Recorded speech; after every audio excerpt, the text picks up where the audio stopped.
Welcome, husband. Very well. Then take note. Let these souls withdrawn from their vessels, manifestations of disparity, elucidated by fire, lie deep within me. Farewell, Ashen One.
I'm really, Never happens. That's great. I just keep looking at the purple coming from your eyes and I get distracted.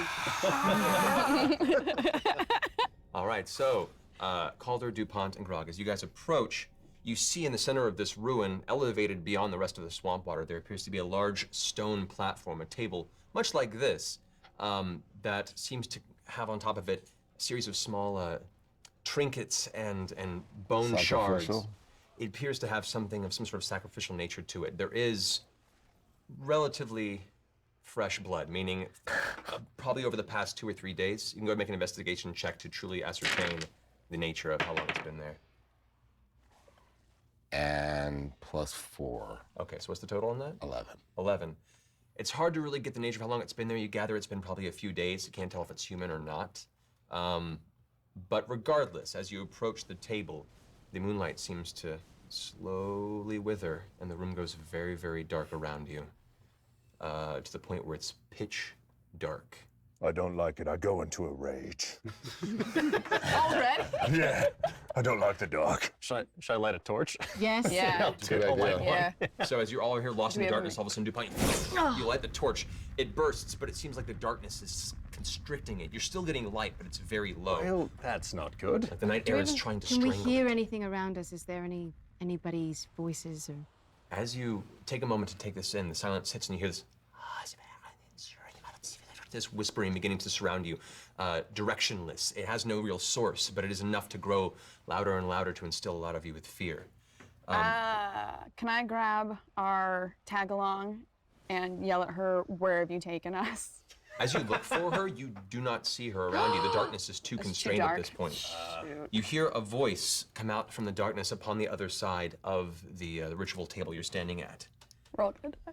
How eager they are to walk on, unknowing they come to seat of their destiny. Another voice comes from behind. It's the voice of the young woman following you. An offering of outsider blood. I knew it! I knew it! Cleans the palate, the tastes to come.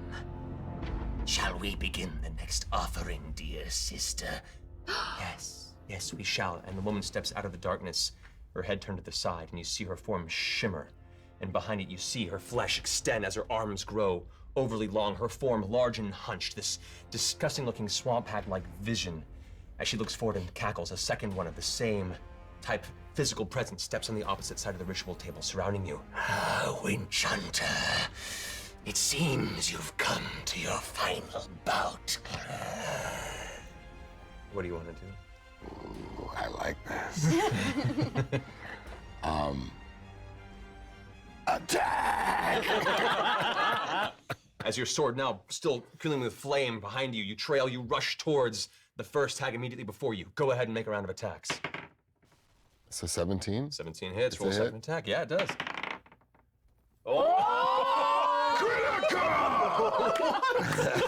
Guys, I don't make this up. All right. I'm gonna roll a couple of 20s. All right, go and It's roll. all 20s. Go ahead and roll damage for the first attack. 7. So 12 points of damage as the first strike streaks across the front of the hag entity. She pulls back, the flames erupting from the wound in her chest. You can see black, brackish blood just begin to flow from the wound. And she looks at you right in her face, her crooked nose and evil, deep-sunken yellow eyes. It'll take more than that, Calder. Roll damage for the second For strike. the critical? Yeah. Ooh. There we go. Double that, both dice. Yeah, so that would be 26 plus. 3. Plus 3. So 29 points of damage. How do you want to do this? This is your finishing blow on this one, Hag. Describe how you want to do this death blow. Oh my God. This death blow is just so delicious. Can I throw a little spin in it? That's what I'm saying. Yeah, go ahead and describe it. How do you want the death blow to be? Oh, guys, stand back. This is gonna get really. I have to throw a spin on it because that's what Calder would do. Yeah. And so I go, my first one is a beautiful swipe. And as I spin, I reposition my sword and lunge deep into the heart. The first strike, the second strike now cuts through the front of the torso. You can see the ribcage exposed.